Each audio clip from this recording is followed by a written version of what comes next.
Jadi ada pertanyaan yang menurutku tuh lucu banget teman-teman. Begini pertanyaannya, Min, spill lagi dong pengalaman horornya. Suka ngikutin di sini karena pasti real pengalamannya. Oke. Perlu diingat ya teman-teman, kita itu toko bunga, kita menjual karangan bunga, kita bukan konten kreator horor ya teman-teman. Tapi nggak apa-apa, emang sih kita yang sering ke lokasi-lokasi seperti itu. Maksudnya kita sering kirim karangan bunga papan di tengah malam dengan lokasi yang tidak tahu, maksudnya ke pelosok mungkin atau akses yang masih sulit dilalui, dan banyak pengalaman yang pernah kita lalui teman-teman. Oke, jadi ada satu pengalaman yang paling gak inget banget ya teman-teman. Waktu itu kita masuk pemesanan karangan bunga papan duka cita. Nah, kita itu kirim ke daerah Ngablak apa ya, intinya Magelang yang bagian kabupaten teman-teman. Nah, di situ kita pernah ada pengalaman yang paling epic sih menurutku.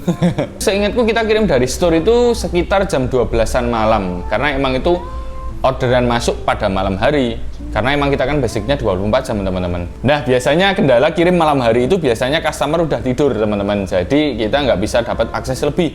Kita hanya ditinggalin alamat lengkap atau share lokasi saja, kita nggak bisa bertanya bila itu salah jalan atau keliru.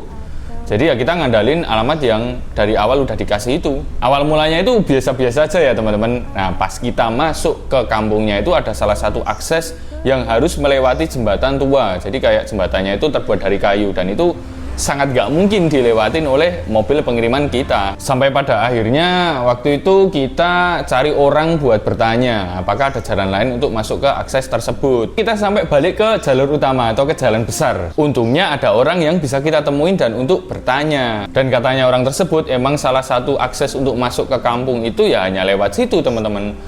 Jadi ya kita udah bingung lagi. Dirasa udah nggak ada jalan keluar lagi, kita coba beraniin lagi lewat situ lagi, dan ternyata setelah kita sampai lokasi tersebut, kita ukur dan kayaknya emang nggak berani lewat sih, karena terlalu beresiko juga untuk kita lewat situ teman-teman. Biasanya kalau udah mentok nggak ada pilihan gitu, kita video lokasinya teman-teman. Kita akan bilang ke customer kalau emang kita udah nggak bisa lagi lewat akses tersebut, dan hanya akses itu aja yang untuk kita lewati ke kampung tersebut. Sampai pada akhirnya setelah kita nunggu sekitaran 20-30 menit itu ada orang yang nyamperin, beberapa warga gitu teman-teman ke situ, dan sepertinya dia juga udah tahu kalau akan dikirimi karangan bunga. Ternyata beberapa warga yang nyamperin kita itu adalah keluarga yang berduka. Setelah diskusi singkat, akhirnya dari pihak keluarganya yang akan membawa karangan bunga tersebut untuk menuju ke lokasi pengirimannya. Jadi beberapa warga itu sampai bareng-bareng buat ngangkat papan bunganya sampai ke lokasi, karena emang terhadang akses yang nggak bisa dilalui oleh mobil itu teman-teman. Nah, sampai pada akhirnya kita udah clear, kita udah kasih surat jalan kepada keluarganya, dan dia juga menerima, dan akhirnya kita izin pamit untuk